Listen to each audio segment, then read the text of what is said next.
चलिए आज का सेशन है। आज जो लेकर के आए हैं दोस्त 20 इंपोर्टेंट क्वेश्चन आपके लिए लेकर के आए हैं। जी हाँ दोस्तों, जैसा कि आपको पता है कि हम डेली चैप्टर वाइज जो है 20 इंपोर्टेंट क्वेश्चन का सेट लेकर के आते हैं, वो भी साइंस से, सिर्फ साइंस से दोस्त, क्योंकि साइंस में 40 में 40 मार्क्स दिवाने की जिम्मेदारी मेरी है। जी हाँ दोस्तों, इसलिए सिर्फ साइंस से ही क्या करते हैं कि डेली आपके लिए 20 इंपोर्टेंट क्वेश्चन का सेट लेकर के आते हैं। जी हाँ दोस्तों, अब ध्यान रखिएगा इसमें, जैसा कि आपको पता है कि फिजिक्स में 800 क्वेश्चन दे दिए, 40 सेट प्रोवाइड करा दिए। उसी तरह से अभी जो है चल रहा है, किसका चल रहा है? बायोलॉजी का चल रहा है। तो टेक्नीशियन ग्रेड 3 वाले ध्यान रखिए, 40 में 40 मार्क्स लाना है तो किसको किसको कंप्लीट करके रखना है? 9th और 10th का जो है दोस्त साइंस कमांड कर लीजिए, 40 में 40 नंबर इससे आएगा और नौकरी आसानी से हो जाएगा। ध्यान रखिएगा इस चीज को, सिर्फ साइंस अगर कंप्लीट कर लेते हैं तो, क्योंकि साइंस आपका मेन हथियार है, इसी के बदौलत आप रिजल्ट गिरा सकते हैं। इसलिए साइंस स्ट्रॉन्ग रखिए। ध्यान रखिए, मैं दोस्त ऐसा पढ़ाता हूं ना, जो लोग साइंस नहीं कभी पढ़े हैं कोई दिक्कत नहीं है, पढ़े हो नहीं पढ़े हो कोई दिक्कत नहीं है। मैं बेसिक से आपको बता देता हूं ना, जो भी आपका क्वेश्चन देता हूं उसको एकदम इनिशियली पॉइंट से उठा करके आपको समझा देता हूं, ताकि जो पढ़े या नहीं पढ़े वो भी समझ जाते हैं इस चीज को। तो ये चीजें है, समझिए। और जो लोग पढ़े हैं उनके लिए तो और अच्छी चीज है कि रिवाइज हो रहा है, उनका कोई प्रॉब्लम ही नहीं है। लेकिन जो लोग नहीं पढ़े वो भी जो है साइंस आसानी से समझ सकते हैं। यहाँ पे एकदम एग्जाम्पल दे करके आपको बताते हैं बहुत आसान तरीका से। ठीक है, तो दोस्त क्या कीजिए कि साइंस स्ट्रॉन्ग रखिए, 40 में 40 नंबर ले आइए, और जो है थोड़ा बहुत इधर उधर से मार दीजिएगा मैथमेटिक्स से, रीजनिंग से और जीके से, तो रिजल्ट आराम से आ जाएगी। ध्यान रखिएगा इस चीज को। तो जॉब बहुत आसानी से आप टेक्नीशियन ग्रेड 3 में ले सकते हैं दोस्त, इसे मिस मत करिए अब की बार की चांस। नहीं तो अब की बार के बाद अगर चांस गवा दिए तो फिर पता नहीं गवर्नमेंट नेक्स्ट टाइम क्या करेगी आपके लिए, ये कोई नहीं जानता है। ठीक है, हो सकता है नेक्स्ट टाइम आईटीआई ट्रेड से डाल देगा। अब की बार तो नहीं है आईटीआई ट्रेड से, लेकिन नेक्स्ट टाइम हो सकता है डाल दे। चलिए ज्यादा बकवास नहीं करेंगे, सीधा हम लोग चलते हैं सवाल पे। लेकिन सवाल पे जाने से पहले आपको कुछ लोगों को बता देते हैं, जो लोग नए हैं शायद उनको पता ना हो, जो लोग रेगुलर है उनको तो पता ही है। जो लोग नए हैं उनको बता देता है कि दोस्त अभी तक फिजिक्स खत्म हो चुका है, जिसमें 40 सेट हमने प्रोवाइड करा दिया, 800 क्वेश्चन दे दिया। उसमें क्या है कि उस 800 क्वेश्चन को अगर आप पढ़ लेते हैं तो उससे बाहर कहीं नहीं जाएगा सवाल। ध्यान रखिएगा, उसी से आएंगे। ध्यान रखिए। उसके बाद जो लोग अभी तक टेलीग्राम ज्वाइन नहीं किए हैं दोस्त, टेलीग्राम ज्वाइन कर लीजिए, क्योंकि जो भी मैं पढ़ाता हूं उसका सेट उसी टेलीग्राम पे दिया जाता है। वैसे लिंक भी डिस्क्रिप्शन में डाला हुआ है, तो लिंक डिस्क्रिप्शन बॉक्स में जाकर के देख लीजिए, मिल जाएगा। जो लोग अभी तक मॉक टेस्ट नहीं दिए हैं, आज मॉक टेस्ट दे लीजिए।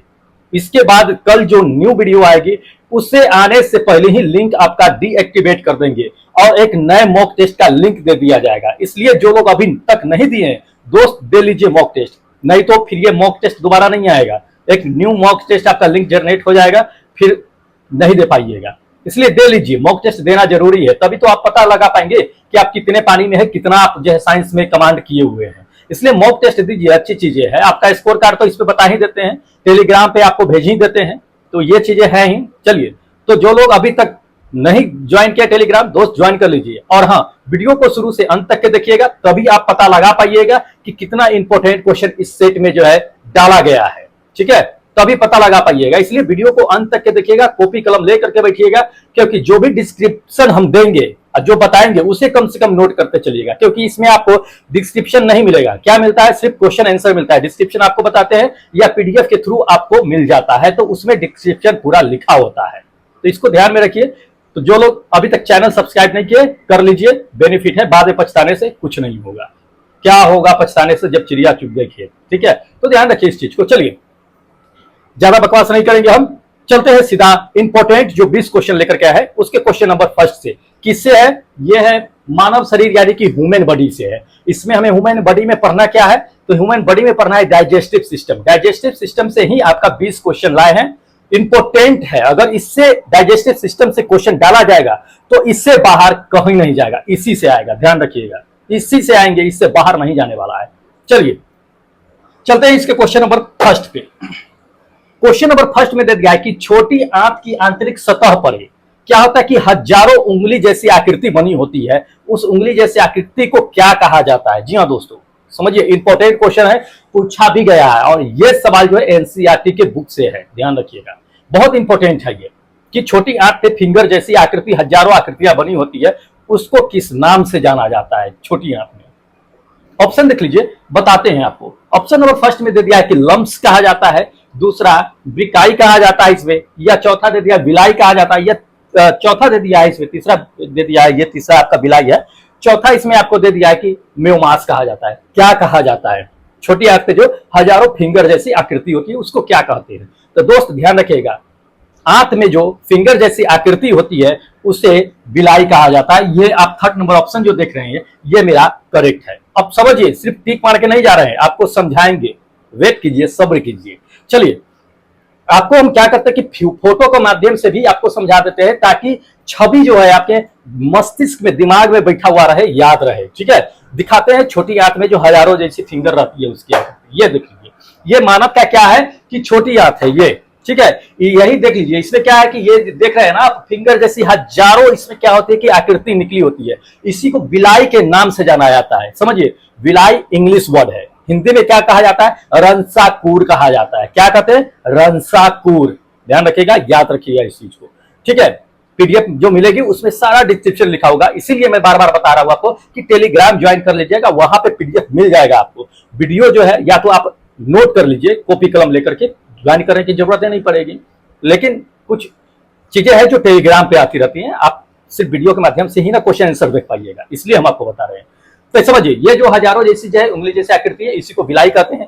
अब थोड़ा सा समझ लीजिए, इसमें क्या होता है कि इसका विलाई का जो कार्य होता है, क्या होता है कि भोजन जो पच करके यहाँ पे आता है, ये पोषक तत्व को क्या करता है? अवशोषित करने का काम करता है। विलाई क्या करता है?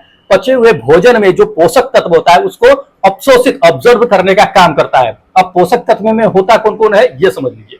जो भोजन खाते हैं, अब पचता है पेट में, उसमें प्रोटीन होता है, पोषक तत्व होते हैं। पोषक तत्व में कौन कौन होता है? ग्लूकोज होता है, एमिनो अम्ल होता है, वसा होता है, विटामिन होता है। ये सभी चीजें जो है पोषक तत्व में आते हैं। ये सभी कहाँ आ जाता है? इसी में आता है, विलाई में आता है। तथा अब ये क्या करता है समझ लीजिए, ये जो अवशोषित कर रहा है, अवशोषित करने के बाद ये क्या करता है कि अपचित जो भोजन होता है, अवशोषित होने के बाद जो अपचित होता है, जो नहीं पचता है भोजन, उसे क्या करता है? उसे भेज देता है बड़ी आंत में। ठीक है, तो ये काम होता है इसका, ये समझ लीजिए। इंपॉर्टेंट है दोस्त, शुरू से अंत तक के वीडियो देखिएगा, पता लगेगा कितना इंपॉर्टेंट क्वेश्चन डाला गया है। सिर्फ टिक मार के नहीं जाएंगे हम, आपको समझा करके भी जाएंगे। इसलिए बोलते हैं कि वीडियो शुरू से अंत तक के देखिए, तभी आपको समझ में आएगा कि कितना इंपॉर्टेंट क्वेश्चन डाला गया है। चलिए अगला क्वेश्चन देख लीजिए। नेक्स्ट क्वेश्चन इसमें दे दिया है कि निम्नलिखित में से क्या आहार नाल में जो है क्या होता है कि अम्लीय को क्षार में परिवर्तन करने का काम करता है? ये ऑप्शन दिया हुआ है,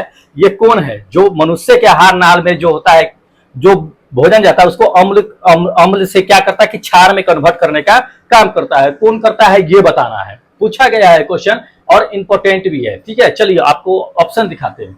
ऑप्शन नंबर फर्स्ट में दे दिया है जठर रस, दूसरा आपको दे दिया है कि पीत रस, तीसरा दे दिया है कि आंत रस, और चौथा आपको दे दिया है क्या? अग्नाशय रस।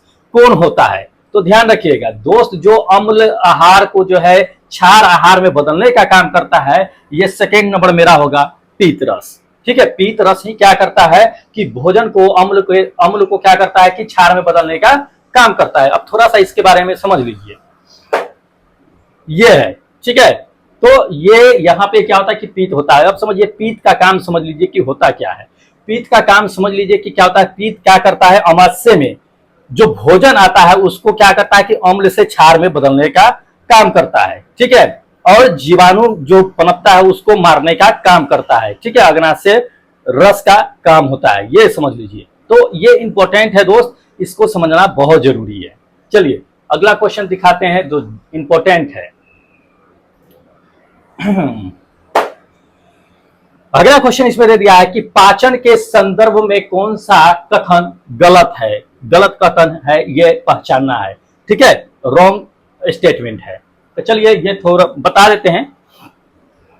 ऑप्शन देख लीजिएगा, शायद आपको दिखाई देता ही होगा, इसमें ध्यान दीजिए। पहला ऑप्शन इसमें दे दिया है आपको कि अपशोषण स्वांगीकरण से पहले, लेकिन जो है क्या होता है कि पाचन के बाद आता है। तो ये बिल्कुल सही है कि स्वांगिक अपशोषण के बाद यह स्वांगीकरण से पहले आता है। अपशोषण क्या होता है कि स्वांगीकरण से पहले आता है। ये सब हम बता देंगे, सिर्फ समझ लीजिए, आपको अभी बता देते हैं। ठीक है, कि अपशोषण स्वांगीकरण से पहले लेकिन पाचन के जो है बाद में आता है। ये सही स्टेटमेंट है। दूसरा स्टेटमेंट देख लीजिए, दे दिया है इसमें कि स्वांगीकरण अंतर्ग्रहण से पहले, स्वांगीकरण अंतर्ग्रहण से पहले, और दे दिया है लेकिन आपको दे दिया है कि श्वसन के बाद होता है, ये गलत स्टेटमेंट है, ये नहीं होता है। पाचन की क्रिया को, प्रोसेस को हम बता देते हैं। पहले ये देख लीजिए, ये गलत स्टेटमेंट दिया हुआ है कि स्वांगीकरण अंतर्ग्रहण से पहले आता है, ये गलत है। अंतर्ग्रहण पहले आता है, स्वांगीकरण बाद में आता है, तो ये गलत स्टेटमेंट दे दिया है। ठीक है, तो इस गलत स्टेटमेंट को टिक कर लीजिए। चलिए अब आपको हम बता देते हैं, एक बार स्क्रीनशॉट ले लीजिएगा, पता लग जाएगा। चलिए अब आपको हम बता देते हैं इसका जो है प्रोसेस क्या होता है, पाचन क्रिया की प्रोसेस क्या होता है, ये समझिए। पाचन की क्रिया की कौन कौन चरण में होता है, स्टेट देख लीजिए। ये सारे जो है स्टेप होते हैं। इसमें पहले क्या होता है कि अंतर्ग्रहण होता है, फिर पाचन होता है, फिर अवशोषण होता है, फिर स्वांगीकरण होता है, फिर उत्सर्जन होता है, ये चीजें होता है। जबकि गलत स्टेटमेंट वो दे रखा था। तो ये पूछा जाता है कि किसके बाद कौन सी होती है, क्या होती है, ये चीजें। तो इसको ध्यान में रखिएगा दोस्त, इंपॉर्टेंट है, पूछा भी जा सकता है। तो वैसा ही क्वेश्चन तो हम लेकर के आते हैं जिसकी पूछने की संभावना बहुत ज्यादा होती है। ठीक है, चलिए नेक्स्ट क्वेश्चन देख लीजिए। अगला क्वेश्चन इसमें दे दिया है कि लार में मौजूद निम्न में से कौन सा एंजाइम स्टार्च के जटिल अणु को सरल शर्करा अणु में बदलने का काम करता है, विघटित करने का काम करता है। लार में कौन सा ये एंजाइम मौजूद होता है। ठीक है, एंजाइम जो स्टार्च को जटिल अणु को जो है शर्करा, सरल शर्करा अणु में बदलने का काम करता है। ऑप्शन देख लीजिए। ऑप्शन नंबर फर्स्ट में आपको दे दिया है यहाँ पे कि लार एमाइलेज होता है, या लार पेप्सिन होता है, या तीसरा दे दिया है कि लार लाइपेज होता है, या चौथा आपको दे दिया है इसमें कि लार ट्रिप्सिन होता है। कौन होता है जो स्टार्च के जटिल अणु को सरल शर्करा अणु में कन्वर्ट करने का काम करता है, विघटित करने का काम करता है। पूछा गया है, इंपॉर्टेंट है, तो ध्यान रखिएगा। लार में, लार का ये जो फर्स्ट नंबर देख रहे हैं लार एमाइलेज, ये मेरा करेक्ट आंसर होगा। यही क्या करता है कि एंजाइम स्टार्च के जटिल अणु को जो है सरल शर्करा अणु में कन्वर्ट करने का काम करता है। अब थोड़ा सा इसके बारे में समझ लीजिए। यही लार में मौजूद होता है आपका जो है एमाइलेज। अब ये एमाइलेज क्या करता है, ये काम ये समझ लीजिए। एमाइलेज काम करता है कि स्टार्च के जो जटिल अणु होते हैं उसको सरल शर्करा अणु में विघटित करने का काम करता है। अब समझ लीजिए एमाइलेज एंजाइम जो होता है, एंजाइम का काम क्या होता है। तो एंजाइम जो होता है लाइपेज, वसा के हाइड्रोलिसिस जो होता है उसमें क्या करता है कि सहायता करता है। ध्यान रखिएगा, उसमें क्या करता है, मदद करता है। ट्रिप्सिन समझ लीजिए, जो ट्रिप्सिन ऑप्शन में दिया था उसके बारे में। ट्रिप्सिन क्या करता है आपको कि प्रोटीन के पाचन में सहायता करता है। प्रोटीन के पाचन में ट्रिप्सिन रहता है। ध्यान रखिएगा, कभी कभी आपको पेप्सिन दे देगा कि पेप्सिन प्रोटीन का पाचन करता है, तो नहीं, प्रोटीन नहीं करता, ट्रिप्सिन करता है। ट्रिप्सिन प्रोटीन का पाचन करने में मदद करता है। ये इंपॉर्टेंट पॉइंट है, इसको नोट करके रखिएगा। उसके बाद ये है पेप्सिन है। पेप्सिन क्या करता है, तो पेप्टाइड्स में बदलने का काम करता है। पेप्सिन क्या करता है, प्रोटीन को पेप्टाइड्स में बदलने का काम करता है। ये पेप्सिन का काम होता है। तो दोस्त ये जो पॉइंट आपको बता रहे हैं ये इंपॉर्टेंट है, इसको नोट करके कम से कम रखिएगा, इंपॉर्टेंट है। ठीक है, चलिए नेक्स्ट क्वेश्चन आपको दिखाते हैं। अगला क्वेश्चन इसमें दे दिया है कि मनुष्य के अमाशय में कौन सा अम्ल पाया जाता है। ये तो सब जानते हैं, बच्चा बच्चा जानते हैं कि कौन सा अम्ल पाया जाता है। ठीक है, तब टिक मार के देखिए।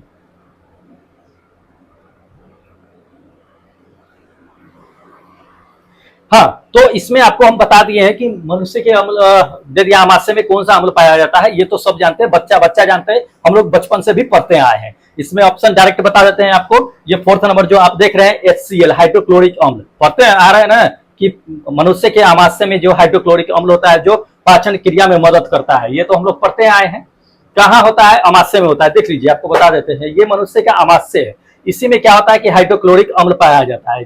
ठीक है, यही क्या करता है कि जो है भोजन के पाचन में मदद करता है और हानिकारक जो भी बैक्टीरिया होता है उसको नष्ट करने का काम करता है। भोजन को अम्लीय भी बनाता है, अम्लीय बनता है तभी तो डाइजेस्ट होता है। ठीक है, तो ये हाइड्रोक्लोरिक अम्ल करता है काम, इसको माइंड में रखिएगा, इंपॉर्टेंट है दोस्त। अब चलिए नेक्स्ट क्वेश्चन आपको दिखा देते हैं। नेक्स्ट क्वेश्चन इसमें दे दिया आपको कि मनुष्य के पाचन तंत्र में होने वाली, ठीक है, कौन सी क्रिया साबुन के पायसीकरण की प्रक्रिया के समान होती है। ठीक है, मनुष्य के शरीर के अंदर पाचन जो क्रिया होती है उसमें वह कौन सी क्रिया होती है जो गंदगी पर जो है साबुन का जो पायसीकरण हो क्रिया होती है उसके समान माना जाता है। ठीक है, तो ध्यान रखिए, डायरेक्ट ऑप्शन आपको हम बता देते हैं। ऑप्शन नंबर ये देख लीजिए, ऑप्शन नंबर फोर्थ जो आप देख रहे हैं ये फोर्थ नंबर मेरा करेक्ट होगा। पीत रस द्वारा क्या होता है कि अम्लीय माध्यम से प्रदान किया गया जो होता है वो साबुन का जो पायसीकरण होता है उसके समान माना जाता है। ये फोर्थ नंबर मेरा ऑप्शन करेक्ट होगा। तो इसको ध्यान में रखिएगा, आप थोड़ा सा इसके बारे में समझ लीजिए। ठीक है, समझा देते हैं आपको। कि साबुन का जो आपको बता देते, थोड़ा सा देख लीजिए ऊपर, ये पॉइंट है, ये आपको बता देते हैं। यही क्या होता है कि मनुष्य के शरीर में क्या होता है कि ये पाइसीकरण जो होता है उसके समान ये क्रिया माना जाता है। जो आपको क्या होता है कि पाचन तंत्र में जो प्रक्रिया के थ्रू जो गंदगी होती है वो उस पर क्या होता है कि साबुन की पाइसीकरण उसकी समान होती है। तो ये थोड़ा सा इंपॉर्टेंट पॉइंट है, पूछा जाता है, तो इसको ध्यान में रखना है हम लोगों को, ठीक है। चलिए नेक्स्ट क्वेश्चन दिखाते हैं। अगला क्वेश्चन इसमें दोस्त दे दिया है कि लार एमाइलेज पाचन में मदद करता है। किसके पाचन में मदद करता है ये बताना है। तो इससे पहले हम बता दिए थे, जो ऑप्शन में लार एमाइलेज आया था, किसके पाचन में मदद करता है बता दिए थे ना। देख लीजिए ऑप्शन, देख लीजिए, फटाक से मार भी दीजिए, पूछा गया है कई बार ये क्वेश्चन। देख लीजिए, पहला ऑप्शन दे दिया कि सेल्यूलोज के पाचन में मदद करता है, या दूसरा आपको दे दिया कि प्रोटीन के पाचन में मदद करता है, या लिपिड के, या आपको दे दिया है स्टार्च के। किसके पाचन में मदद करता है, ध्यान रखिए। तो दोस्त देखिएगा, एमाइलेज जो होता है, लार का एमाइलेज जो होता है, ये स्टार्च के पाचन में मदद करता है। तो ये फोर्थ नंबर मेरा ऑप्शन क्या होगा कि करेक्ट होगा। अब समझ लीजिए, इसका थोड़ा सा पॉइंट समझ लीजिए, आपको बता देते हैं। ये लार एमाइलेज जो होता है, क्या होता है कि स्टार्च को माल्टोज और जो है डेक्ट्रासिन, ठीक है, डेक्सट्रीन है, अच्छा डेक्सट्रीन में तोड़ देता है। ध्यान रखिएगा, क्या करता है, स्टार्च जो होता है माल्टोज और डेक्सट्रीन में तोड़ देता है। अब समझ लीजिए ये कहां पे तोड़ देता है, ये भी समझ लीजिए। जो मुंह में जो अपना भोजन जाता है, बता देते हैं, ये जो भोजन करते हैं, तो मुंह में भोजन करते हैं, तो मुंह में भोजन करते ही पेट में जाने से पहले, पेट में जाने से पहले ही क्या करता है कि वो स्टार्च को माल्टोज और डेक्सट्रीन में तोड़ देता है। अंदर जाता ही नहीं, ये मुंह में ही तोड़ देता है उसको, ठीक है, भोजन को, और उसके बाद जो है वो पेट में अंदर जाता है। तो ये चीजें करता है लार एमाइलेज जो होता है सो, तो इसको ध्यान में रखना है। चलिए नेक्स्ट आपको दिखाते हैं। अगला क्वेश्चन इसमें दे दिया है दोस्त कि जठर रस में डुबोने से पीएच पेपर का रंग कैसा हो जाता है। पीएच पेपर कहने का मतलब होता है लिटमस पेपर, ठीक है। अगर जठर रस है, जठर रस में अगर जो है लिटमस पेपर को अगर डाल दिया जाए तो उसका पीएच मान कितना होता है, जिसके कारण उसका कलर कैसा हो जाएगा ये बताना है। तो ध्यान रखिए, ऑप्शन देख लीजिए। ऑप्शन फर्स्ट में दे दिया है कि नीला हो जाएगा, दूसरा दे दिया कि पीला हो जाएगा, तीसरा आपको लाल हो जाएगा, और चौथा दे दिया है इसमें कि हरा और पीला हो जाएगा। दोस्त क्या हो जाएगा, तो जठर रस, ध्यान रखिएगा, अगर जठर रस को लिटमस पेपर पर रखते हैं दोस्त तो वो लाल हो जाएगा। ये थर्ड नंबर मेरा ऑप्शन करेक्ट होगा। अब थोड़ा सा इसके बारे में हम समझ लेते हैं, ठीक है, समझना जरूरी है। जठर रस कहाँ पाया जाता है, देख लीजिए, ये जठर रस यहाँ देख लीजिए, मनुष्य के पेट में पाया जाता है, यहाँ पे जठर रस। इसमें क्या होता है कि ये होता है लिटमस पेपर पर अगर जठर रस को अगर रख दिया जाए तो वो लाल हो जाता है, ये तो पता है। लाल होता है कब है, तो जब कोई अम्ल को जो है किसी लिटमस पेपर पर डाला जाता है तब वो लाल होता है। कौन से लिटमस पेपर पर डालते हैं हम लोग, तो नीले कलर के लिटमस पेपर पर अगर अम्ल डालेंगे तो वो लाल कर देगा। तो यानी पीएच वैल्यू जो होता है जठर रस वो अम्लीय होता है, यानी 7 से उसका वैल्यू कम होगा। ये बता देंगे पीएच का मान जो है क्या क्या होता है क्या नहीं होता, आएगा नेक्स्ट क्वेश्चन में, ठीक है। तो ये समझ लीजिए, पेट में क्या करता है कि जो भोजन पहुंचता है ना, वो जठर रस उसको क्या करता है कि अम्लीय बना देता है, एसिडिक बना देता है। जठर रस में ही आपका क्या होता है कि हाइड्रोक्लोरिक अम्ल जो HCl देखते हैं वो जठर रस में ही मौजूद होता है। पेप्सिनोनोज जो देखते हैं वो होता है, रेनिन होता है, लाइपेज होता है, ये सभी किसमें होता है, जठर रस में होता है। इसमें जठर रस में ही पाया जाता है ये सब चीजें।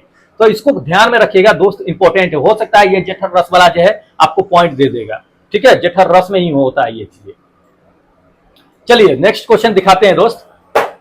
अगला क्वेश्चन दे दिया है इसमें कि दंत क्षय यानी कि टूथ डिके, ठीक है, दंत क्षय यानी टूथ डिके किस पीएच पर, किस पीएच स्तर पर जो है शुरू होता है, ठीक है। दांत का जो क्षय होता है वो कितना पीएच अगर दांत का हो जाए जो वहां से क्या हो कि क्षय होना शुरू हो जाए।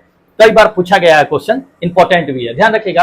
पहला ऑप्शन दे दिया है कि 7 के पीएच पर अगर पहुंच जाएगा तो दंत का क्षय होना शुरू हो जाएगा, या दूसरा 6 के पीएच पे पहुंच जाएगा तब, या तीसरा आपको दे दिया कि 7 से अधिक पीएच पर पहुंच जाएगा तब, या चौथा इसमें आप दे दिया कि 5.5 पीएच से कम पर पहुंच जाएगा तब। तो ध्यान रखिएगा, दांत का जो क्षय होता है दोस्त वो आपका 5.5 के पीएच से अगर नीचे आ रहा है तो क्या होगा कि आपका दांत क्षय होना शुरू हो जाएगा। बहुतों का दांत देखते हैं ना कि वो क्या होता है कि सड़ा हुआ रहता है, वो क्षय हो जाता है, दंत क्षय हो जाता है, तो वो उसका पीएच वैल्यू जो होता है 5.5 से नीचे यानी बहुत ज्यादा एसिडिक हो जाता है। जिसके कारण क्या होता है कि दांत क्षय होना शुरू हो जाता है। अब थोड़ा सा समझ लीजिए इस चीज को। ये दांत है, देख लीजिए किस तरह से क्षय हो रहा है। तो ये दांत है, इसका दांत का पीएच वैल्यू जो है क्या होता है कि 5.5 से नीचे होता है, तो ये क्या हो जाता है कि क्षय होना प्रारंभ हो जाता है। अब समझ लीजिए पीएच का वैल्यू भी समझ लीजिए कि पीएच वैल्यू कितना से कितना होता है। नहीं तो पहले पीएच स्केल दिखा देते हैं आपको, अम्लीय क्या होता है, क्षारीय क्या होता है, उदासीन क्या होता है, ये समझ लीजिए। तो ये पीएच स्केल है, ठीक है, ये पीएच स्केल है। इसमें देख लीजिए 7 से अगर जो है आपका 7 से अगर क्या है कि कम अगर आ रहा है, 7 से कम होगा थोड़ा भी, अगर 6.99 भी होगा ना तो वो अम्लीय हो जाएगा। 7 से 0.1 भी अगर कम हुआ तो अम्लीय हो जाएगा। 7 से अधिक अगर 7.1 भी हुआ तो वह क्षारीय पीएच वैल्यू में रखा जाता है।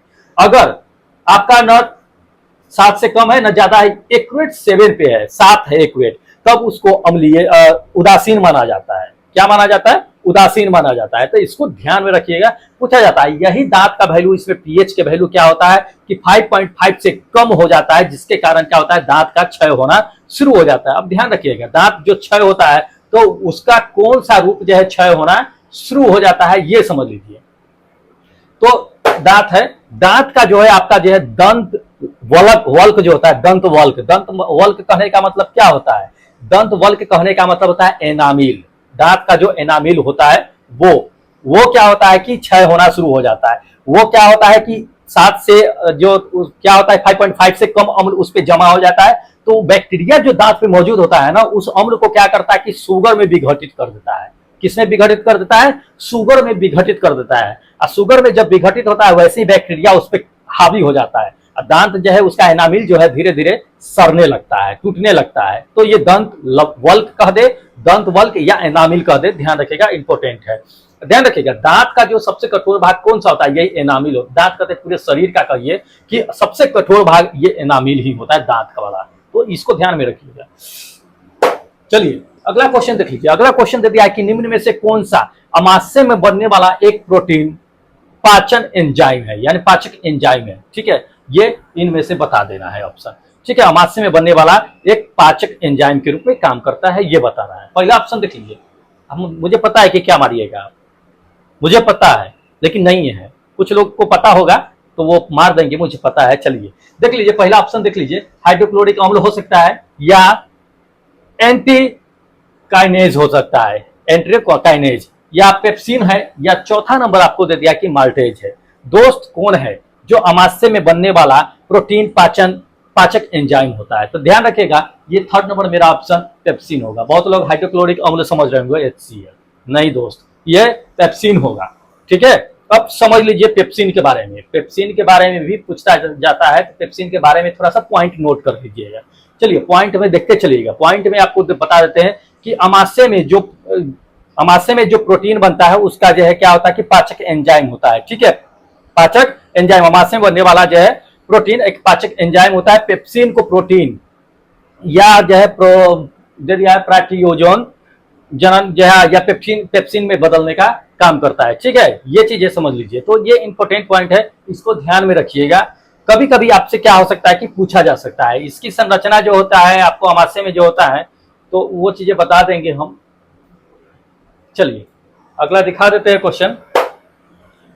अगला दे दिया है क्वेश्चन इसमें कि पीतरस के नीचे दिए गए विकल्प का जो है क्या करना है कि इसमें चयन करना है कि पीतरस का कार्य नहीं है। इसमें पीतरस का कौन सा कार्य नहीं है ये बताना है। ठीक है, ऑप्शन देखते चलिए, ऑप्शन बता देते हैं, थोड़ा सा साइड हो जाते हैं। बहुत लोग कहते हैं कि ऑप्शन दिखाइए, नहीं देता है, तो भाई देख लेना है, स्क्रीनशॉट ले लीजिए, फिर हम बताते हैं आपको। चलिए ऐसे ही हम बताते चलते हैं।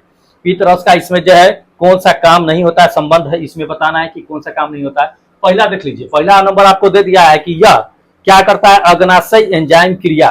क्या है कि यह अग्नाशय एंजाइम क्रिया के लिए भोजन को क्षारीय में प्रदान करता है। यह बिल्कुल सही स्टेटमेंट है, ये गलत नहीं है।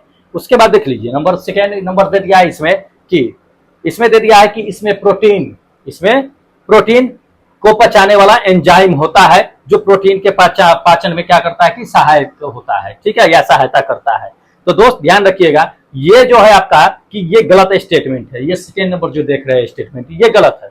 ये क्या होता है कि प्रोटीन पाचन एंजाइम नहीं होता है, क्योंकि पेप्सिन में प्रोटीन को पचाने वाला ऐसा कोई एंजाइम पाया ही नहीं जाता है जो प्रोटीन को पचा सके। ठीक है, तो ये गलत स्टेटमेंट दे दिया है। सेकेंड नंबर, तो ये चीजें है तो इंपॉर्टेंट है, इसको ध्यान में रखना है। ठीक है, चलिए नेक्स्ट क्वेश्चन आपको दिखाते हैं।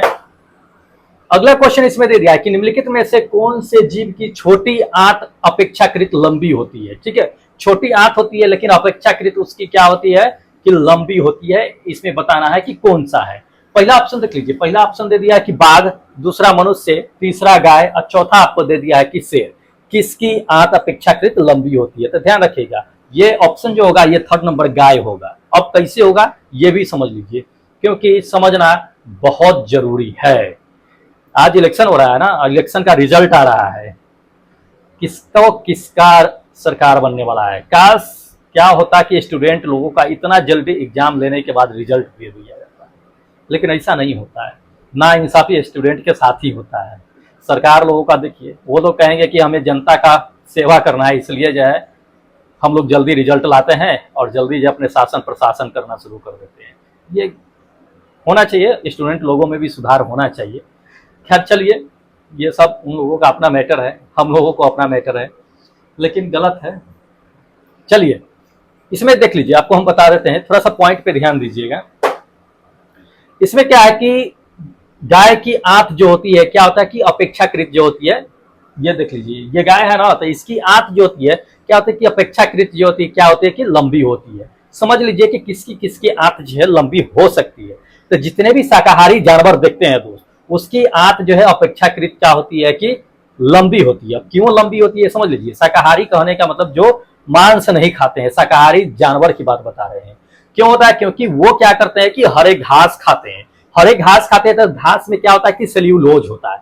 सेल्यूलोज को पचाने में क्या होता है कि काफी वक्त लग जाता है। जैसे कि गाय को ही देखते हुइएगा आप, गाय को देखते हुइएगा क्या कि देख लीजिए, गाय को देखते हुइएगा कि ये क्या करता है कि हाँ, ये गाय को देख लीजिए, ये क्या करता है कि खाना खाने के बाद आप देखे होइएगा कि मुंह चबाते रहता है और मुंह से क्या होता है कि झाग निकलते रहता है, मुंह से झाग निकलते रहता है। तो ये क्या करता है, लंबे समय तक पाचन की क्रिया करते रहता है। इसी वजह से क्या होता है कि इसकी आंत जो होता है अपेक्षाकृत लंबा होता है। लेकिन अब जो लोग मांसाहारी हैं, ठीक है, जैसे देख लीजिए शेर हो गया, जो लोग मांसाहारी होते हैं, जो जानवर जो होते हैं मांसाहारी होते हैं, उसकी आंत छोटी होती है। क्यों होती है? क्योंकि ये एक बार झपकता मारता है, तुरंत खाकर 10 घंटा गाय लखा चबाता नहीं रहता है बैठ करके।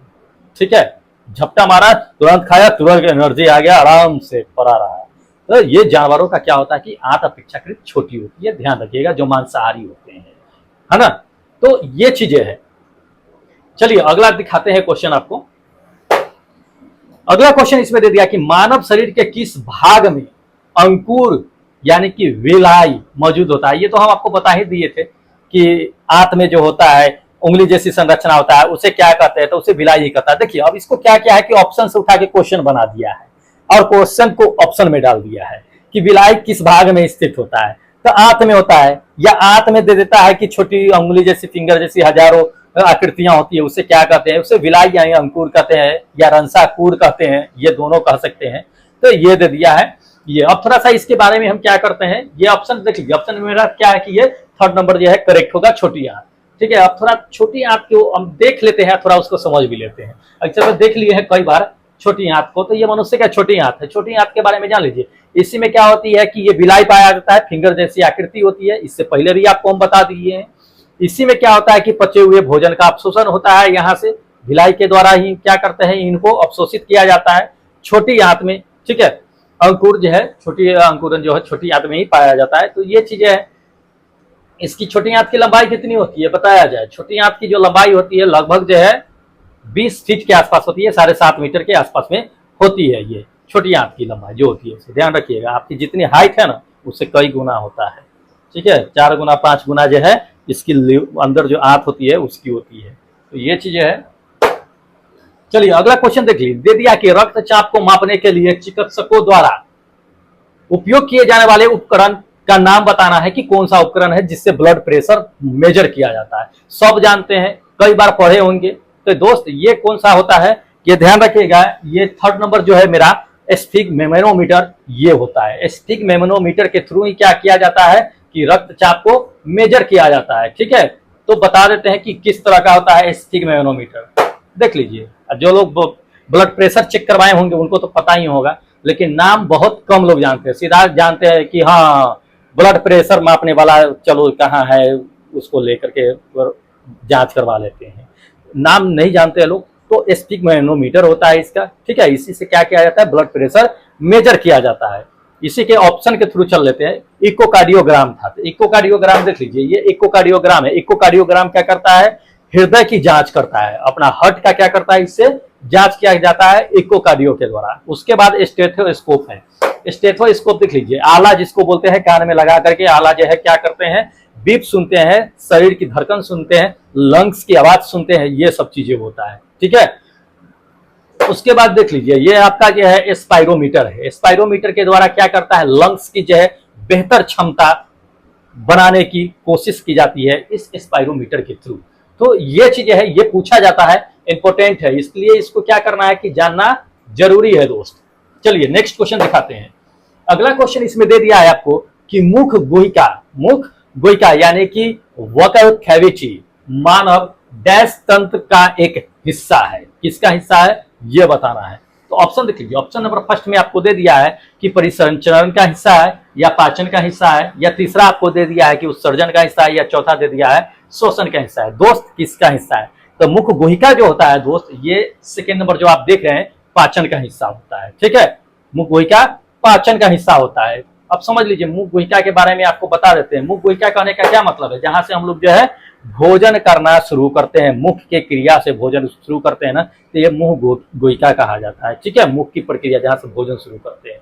मुख गुहिका में क्या होता है कि मुख्य रूप से जो है दांत होते हैं, लार होते हैं। ठीक है, यही क्या करता है कि भोजन को गलाने का जो है अपघटित करने का काम करता है। उसके बाद जो है शरीर के अंदर ये जाता है भोजन। तो इसको समझ लीजिएगा, पाचन का ही ये हिस्सा होता है। शुरू कहाँ से होता है, मुख से ही शुरू हो जाता है पाचन की क्रिया। कभी कभी पूछ देता है कि जो है जीवों में पाचन की क्रिया का शुरुआत कहाँ से हो जाता है, तो मुख गुहा से ही शुरू हो जाता है, ध्यान रखिएगा। चलिए नेक्स्ट क्वेश्चन देख लीजिए, इसमें दे दिया कि मानव में आहार नाल का इनमें से दे दिया है कि इनमें से कौन सा अपशिष्ट पदार्थ का उत्सर्जन करता है। ठीक है, हम लोग जो खाते पीते हैं और निकाल देते हैं, वो कहां से निकालते हैं, यही इसमें पूछा जा रहा है। ठीक है, सब जानते हैं कहां से निकालते हैं, लेकिन नाम बताना है दोस्त। नाम देख लीजिए, उत्सर्जन का मतलब ही होता है कि बाहर निकाल देना। कोई भी चीज उत्सर्जन हो रहा है, पसीना उत्सर्जन हो रहा है, बाहर निकाल देना। तो हम लोग जो मानव जो आहार नाल है, आहार नाल का जो है इसमें कर रहा है, तो आहार नाल मुख से शुरू होता है और नीचे तक के जाता है। तो वह कौन सा भाग होता है जहां से अपशिष्ट पदार्थ निकल जाता है। अपशिष्ट कहने का मतलब कि बेकार पदार्थ। बेकार मतलब क्या, फल सब्जी खरीदने जाते हैं तो अच्छा चुन लेते हैं, बाकी सबको हटा देते हैं। उसी तरह से जब भोजन करते हैं ना हम अपने शरीर में, तो कहां से निकलता है वो। चलिए ऑप्शन दिखाते हैं आपको। ऑप्शन नंबर फर्स्ट में दे दिया है कि बड़ी आंत, दूसरा छोटी आंत, तीसरा दे दिया है आपको पेरिसेसिका, चौथा आपको दे दिया है कि मल द्वार। क्या होता है, तो ध्यान रखिएगा, आहार नाल जो उत्सर्जक अंग होता है वो होता है मेरा मल द्वार। ये फोर्थ नंबर मेरा ऑप्शन करेक्ट होगा। अब थोड़ा सा इसके बारे में समझ लीजिए मल द्वार को। ये देख लीजिए, ये यहाँ पे जो दिखाई दे रहा है सबसे नीचे, यही इसी को क्या कहा जाता है, मल द्वार कहा जाता है। ठीक है, मुख से शुरू होता है, और भोजन देखिए ये आंत से आते हुए कहाँ चला जाता है, ये उत्सर्जन जो होता है यानी बाहर जो निकलता है दोस्त, यही से निकलता है, ये मल द्वार से। ठीक है, खाया पिया और हर से निकाल दिया, तो ये मल द्वार के द्वारा ही निकलता है, समझ लीजिए। तो ये इंपॉर्टेंट है। चलिए, हाँ इंपॉर्टेंट तो है ही। अगला क्वेश्चन देख लीजिए। अगला क्वेश्चन इसमें दे दिया कि कार्बोहाइड्रेट, प्रोटीन और वसा पूर्ण पाचन कहाँ होता है। ठीक है, जो कार्बोहाइड्रेट होता है, प्रोटीन होता है, वसा होता है, उसका पाचन शरीर में कहाँ होता है ये बताना है। ऑप्शन देख लीजिए। ऑप्शन नंबर फर्स्ट में दे दिया है कि छोटी आंत में होता है, दूसरा आपको दे दिया है कि मलाशय में होता है, तीसरा दे दिया है कि अमाशय में होता है, चौथा दे दिया है इसके बड़ी आंत में होता है। किस में होता है प्रोटीन, कार्बोहाइड्रेट और वसा का पूर्ण रूप से पाचन कहाँ होता है। तो दोस्त पूर्ण रूप से जो पाचन होता है वो होता है छोटी आंत में। आंत का फोटो दिखाए, नहीं दिखाएंगे, कई बार तो देख लिए है ना, तो इसको क्या देखिएगा। चलिए डायरेक्ट हम लोग जो है नेक्स्ट क्वेश्चन पे दिखाते हैं।